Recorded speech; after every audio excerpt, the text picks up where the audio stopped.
कश्मीर को धरती का स्वर्ग कहा जाता है। यहाँ की जलवायु अनेक कीमती औषधियों, मेवों एवं फलों की फसल के लिए बेहद उपयुक्त है। धरती के इसी स्वर्ग में मौजूद है एक छोटा सा कस्बा भदरवा, और भदरवा से थोड़ी दूर स्थित है एक छोटा सा गांव जिसका नाम है गजोट। गजोट की आबादी लगभग 4000 के आसपास है। ऊंचे पहाड़ों, कल कल बहते झरनों और नदियों के बीच बसा ये छोटा सा बेहद खूबसूरत गांव अपने आप में एक छोटे से कश्मीर को समेटे हुए है। वैसे तो कश्मीर के लगभग सभी गांव अपनी प्राकृतिक खूबसूरती से लबरेज हैं, मगर गजोट में एक और खास बात है जो इसे अन्य गांवों से न सिर्फ खूबसूरत बनाती है बल्कि इसे एक अलग पहचान भी दिलाती है, और वो है यहाँ की हवा में फैली लेवेंडर की मदमस्त कर देने वाली खुशबू। जी हाँ, ये खुशबू सिर्फ एक खुशबू मात्र नहीं है।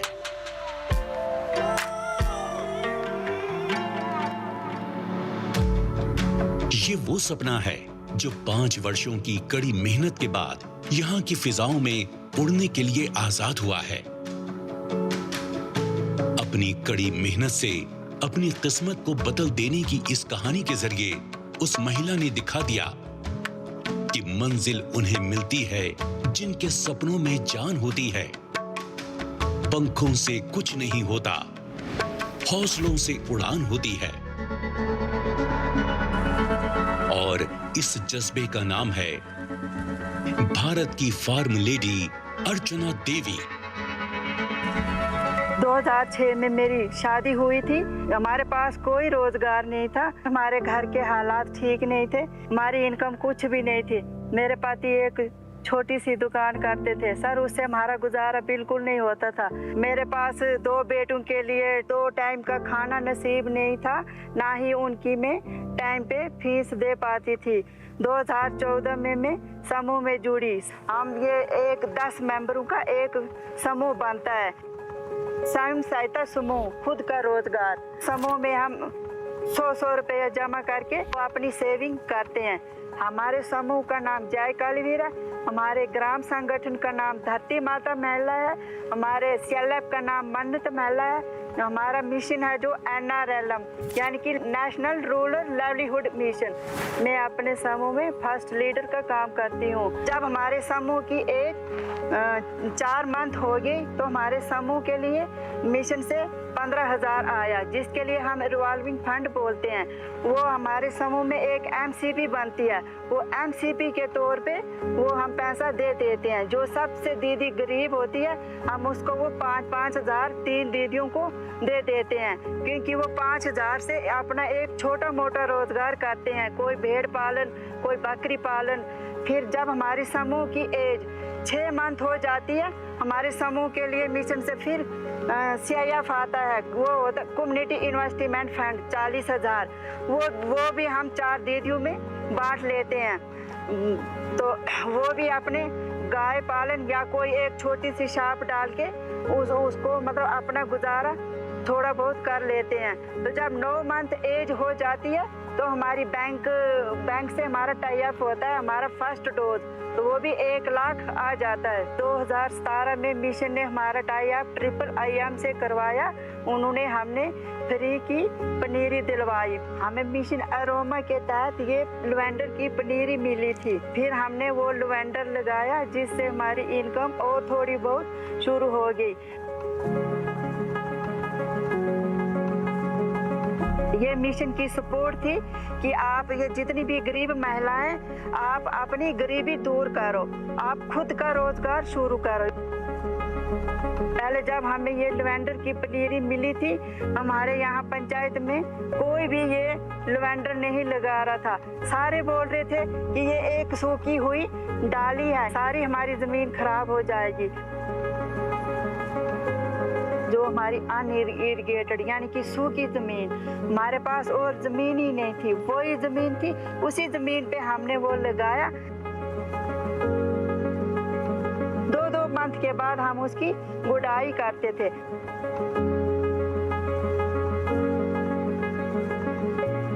एक साल तक उसमें कुछ भी नहीं होता था।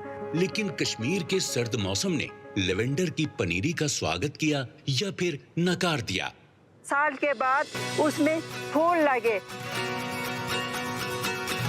हमने वो फूल काट के बोरे भर के जहाँ हमारा यूनिट लगा है उस यूनिट में उसका ऑयल निकाला।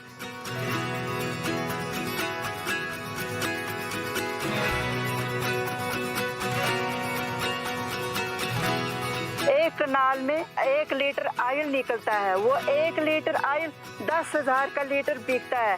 4 कनाल में हमने लेवेंडर लगाया, 40,000 का वो ऑयल निकलता है।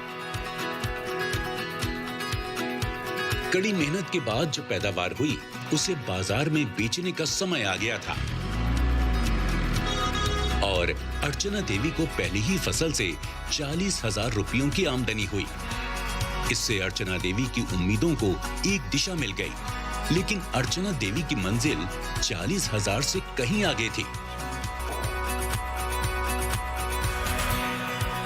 पहली बार ये थोड़ी बहुत इनकम हुई, क्योंकि पहले तो कुछ भी उतना कोई भी रोजगार शुरू करो पहली बार ये नहीं होता है उतना। जब ये रोजगार धीरे धीरे हमारा बढ़ने लगा, तो एक लेडी होती है उसको घर से निकलना बहुत ही मुश्किल होता है। मेरी एक सोच इतनी बड़ी थी कि मैं बहुत ही बड़े लेवल पे काम करूं। मगर जब कोई महिला अपने दम पर अपना खुद का मार्ग चुनती है तो उसकी राह में अड़चनें भी बहुत आती हैं।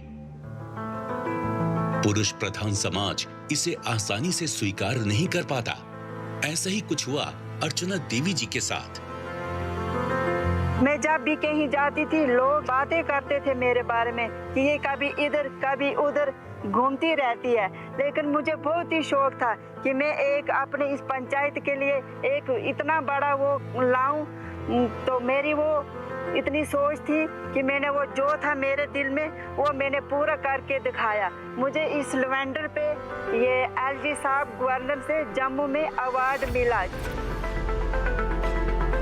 जब ये रोजगार धीरे धीरे हमारा बढ़ने लगा, जब हमारी इनकम 2 से 3 लाख होने लगी, तो हमारे पंचायत में मुझे कोई भी ऐसे मेरे नाम से नहीं जानता था।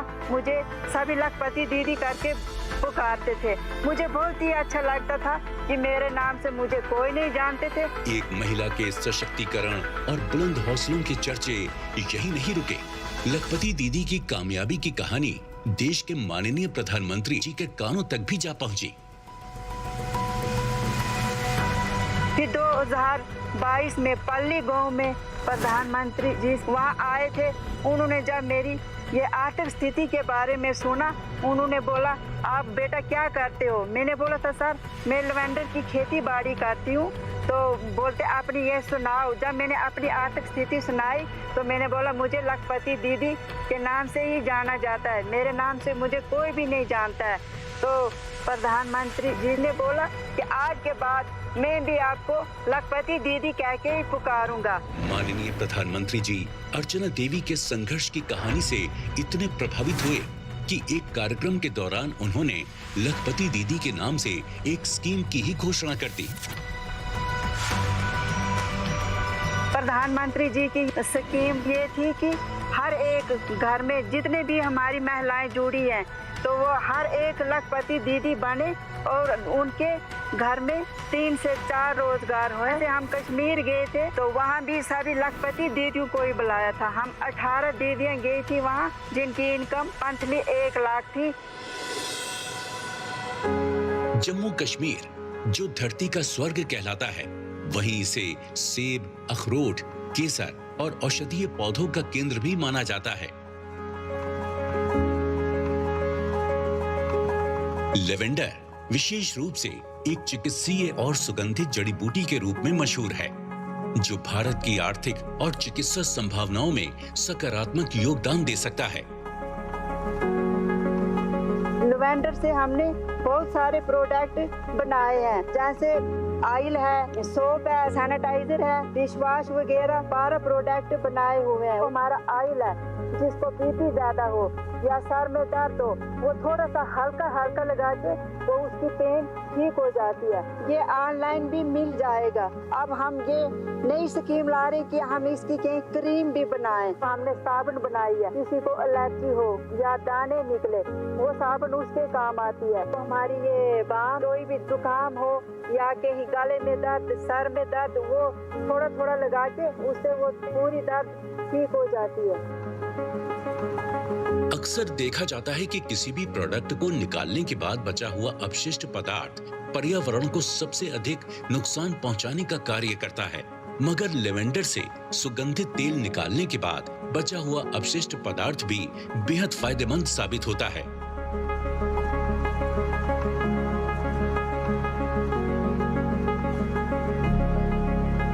लेवेंडर का वेस्ट मटेरियल है, यानी कि ऑयल निकाल के वो खाली घास होता है, उससे भी हम अगरबत्ती बना रहे हैं। जहाँ भी हमारे स्टॉल लगते हैं, एग्जीबिशन होता है, वो अगरबत्ती हम वहाँ लेके जाते हैं, वहाँ हमारी इनकम ठीक हो जाती है।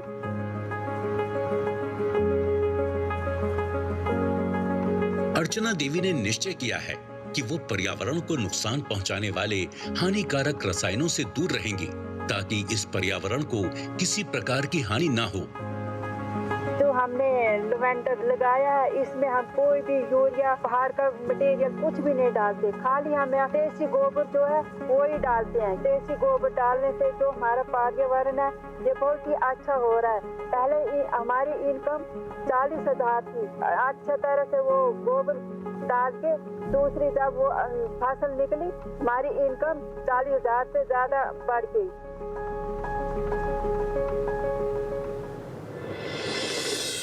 कश्मीर का लेवेंडर घरेलू और अंतर्राष्ट्रीय दोनों बाजारों में बेहद लोकप्रिय हो रहा है। लेवेंडर उत्पादन और निर्यात को बढ़ावा देने के लिए भारत सरकार परिवर्तनकारी कदम भी उठा रही है। जिस खेत में हमने लेवेंडर लगाया है, उसमें हम मक्की लगाते थे। मक्की लगा के हमें कुछ भी फायदा नहीं होता था, तो हमने इसलिए ये मक्की लगाना बंद कर दी और ये एक लेवेंडर लगाया। ये एक बार लगा के अगर हम इसकी गुड़ाई टाइम टू टाइम करें, इसकी फसल 15 साल तक निकल जाती है। हम बहुत ही भाग्यशाली हैं जिन खेतों में हमने ये लेवेंडर लगाया, इससे हमारी इनकम अब ठीक होने लगी। इस लेवेंडर को लगाए हुए 7 साल हो गए हमें। पहले मैंने एक छोटी सी जगह में ये लेवेंडर लगाया था, तो अब हमने और भी जगह और भी बढ़ा ली है। इससे हमारी इनकम अब 4-5 लाख हो गई है। अंग्रेजी में कहावत है, sky is the limit. Archana Devi की एक सफलता ने उसके लिए संभावनाओं के अनेक दरवाजे खोल दिए। वो सिर्फ लेवेंडर की खेती करने तक सीमित नहीं रही, बल्कि उन्होंने अपनी सीमाओं के दायरे को विस्तार देना शुरू किया। लेवेंडर के साथ हम फिश का काम वो भी कर रहे हैं। हमने एक पांड बनाया हुआ, उसमें हमने 2 से 3 हजार मच्छी डाली है। ये पांड ठंडे ही इलाके में ही बन जाती है। इसको चाहिए बर्फ वाला पानी। गर्म इलाका, उसमें मच्छी अच्छी तरह से तैयार नहीं होती। एक पांड बनाया तो उससे भी हमारी इनकम 9 से 1200 के करीब ये 1 केजी हमारी मच्छी जाती है।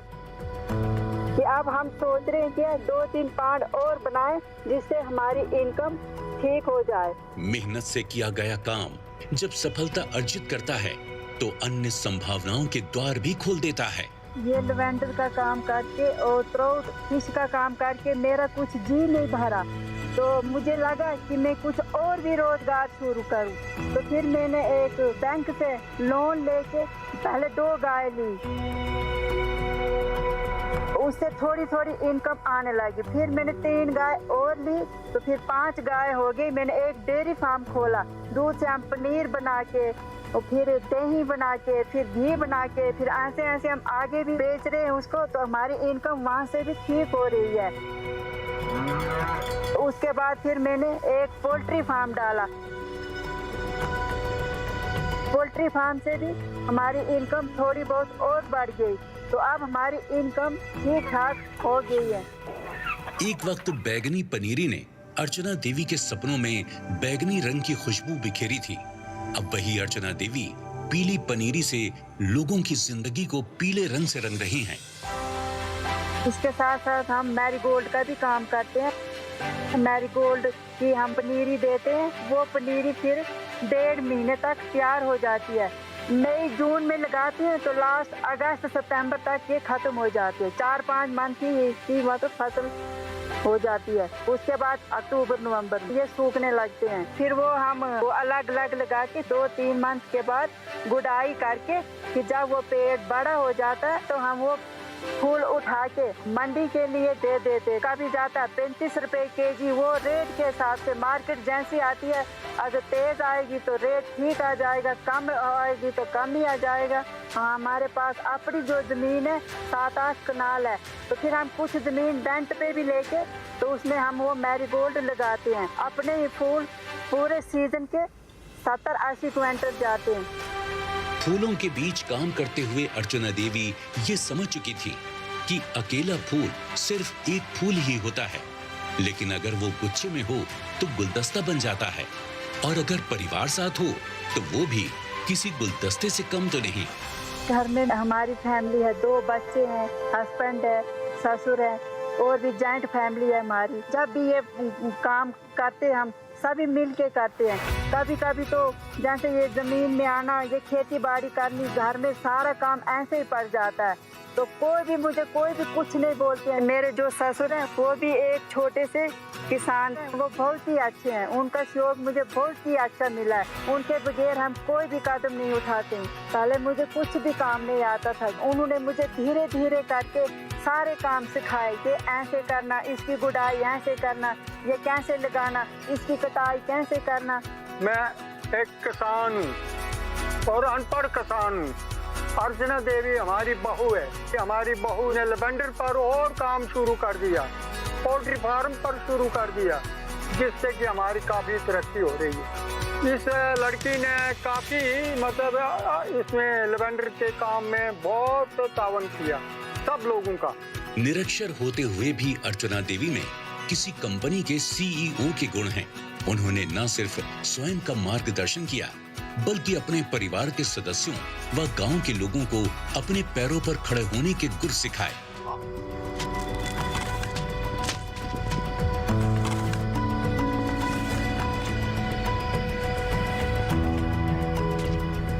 मैं लेवेंडर लगा के ही लखपति दीदी बनी। मैं जम्मू कश्मीर की पहली लेडी हूँ जिसने लेवेंडर की खेती बाड़ी शुरू की। पहले कोई भी लेडी लेवेंडर की खेती बाड़ी नहीं करती थी। मैंने हर अपने इस क्लस्टर में महिलाओं को ट्रेनिंग दी है कि आप सभी लेवेंडर लगाओ और आप भी फिर लखपति दीदी बनो। कुछ महिलाएं सिग्नेचर नहीं करती थी, कुछ महिलाएं बैंक जाने से डरती थी। अब जितनी भी हमारी समूह की महिलाएं कोई भी बैंक जाने से नहीं डरती और हर एक सिग्नेचर कर रही है। 250 लेडीज जुड़ी हैं जो कि लेवेंडर की खेती बाड़ी कर रही हैं, जिनके पास पहले कुछ भी नहीं था, 1 रुपया उनकी इनकम नहीं थी। अब एक मेंबर की सेविंग 10 से 12 हज़ार हो गई है। आज हमारा हर एक लेडीज का 2 से 3 रोजगार है। तो मेरा एक सपना है कि वो भी जल्द से जल्द लखपति दीदी बने। मैं देश की सभी महिलाओं के लिए एक सूचना देना चाहूँगी कि जो भी ये एग्रीकल्चर है इसमें बहुत सारे काम हैं, जैसे मैरीगोल्ड है, लेवेंडर है, या कोई सब्जी है, पोल्ट्री है, शाप है, गाय पालन है। तो सभी दीदियाँ अच्छे से रोजगार करें और अपना हुनर बाहर निकालें और अपना काम अच्छे से करें। आज खुशी की बात है कि यहाँ पर हमारे महिलाओं ने लेवेंडर पर काम किया है। ये जो अर्चना देवी है, इसने कुछ ऐसा काम किया कि नया काम शुरू किया यहाँ पर लेवेंडर का। इनका रिजल्ट जो है महिलाओं का ये 100% आ रहा है। अर्चना जी हैं वो आज क्लस्टर सीसी हैं, वो उनके साथ 1300 महिलाएं जो जुड़ी हुई हैं और सबको यही सिखा रहे हैं कि हम अपने अपने घरों में छोटी थोड़ी ज़मीनों में आप dairy farm, poultry farm, fish farming, horticulture, agriculture, मतलब हर चीज़ इंसान के लिए बड़ा ज़रूरी है और वो सिखा रही है। प्रधानमंत्री जी के सपने थे कि 2022 में फार्मर की इनकम जो डबल करना है, ये महिलाओं के ग्रुपों के द्वारा वो इनकम जो है डबल कर दी है। इससे नौजवान जो हैं काफ़ी रोज़गार कमा रहे हैं। अर्चना जी अपने बच्चों को पढ़ाना और घर का काम करना, तो इन्होंने काफ़ी स्ट्रगल की है, बहुत मेहनत की है। घर में जितने भी हम लोग थे, इनके परिवार के वो अनपढ़ थे, इनको भी उन्होंने काम पर लाया है। जितने भी इन महिलाएँ गांव की, उनको इन्होंने प्रेरणा दी कि ये ऐसे ऐसे काम होते हैं और वो सारी लेडीज़ जो हैं हर परिवार की काम कर रही हैं और उससे काफ़ी उनके परिवार में इजाफा, इनकम का इजाफा हुआ है और वो फ़ायदा उठा रहे हैं। मैं एक किसान हूँ, मैं अर्चना जी के साथ काम करती हूँ। इन्होंने हमें रोजगार के बारे में बताया, इस लेवेंडर के बारे में बताया। हमें पनीरी मिली, जो एक फसल हमें जून में मिलती है और दूसरी फसल हम इसकी नवंबर में निकालते हैं। मुझे कोई भी प्रॉब्लम आती है, कोई भी कुछ लेवेंडर का फूल सूखने लगा है या कुछ अच्छे से फसल बन रही है, तो मैं फ़ौरन अर्चना जी के पास जाती हूँ और वो मुझे अच्छा सुझाव देते हैं, अच्छी तरह से समझाते हैं कि आपने ऐसे करो, ऐसे नहीं करो, इसमें पानी डालो, जो उसको ज़रूरत होती है वो हमें बताते हैं। मेरी बहुत ज़्यादा मदद करते हैं, बहुत हेल्पफुल लेडी हैं। सबसे पहली बात तो मैं अर्चना दी के साथ काम करती हूँ और इनके सुझाव, इनके जो लेवेंडर का काम करते हैं, ये मैरीगोल्ड का, और इनके साथ रहने से, काम करने से मुझे एक अच्छी सलाह और नेक खेती करने का सुझाव मिला। अर्चना दी ने मुझे बहुत अच्छा सुझाव दिया कि बैंक का लोन उठाने के लिए इसका प्रोसेस क्या है, कैसे करना है। इन्होंने बहुत मेरी हेल्प की, मुझे बहुत अच्छी सलाह दी है दी ने। कामयाबी पर किसी एक का हक नहीं। अर्चना देवी ने हमें ये बता दिया कि सतत लगन से की गई मेहनत किसी भी व्यक्ति को कामयाबी के शिखर तक पहुंचा सकती है। बस जरूरत है ईमानदार प्रयासों की।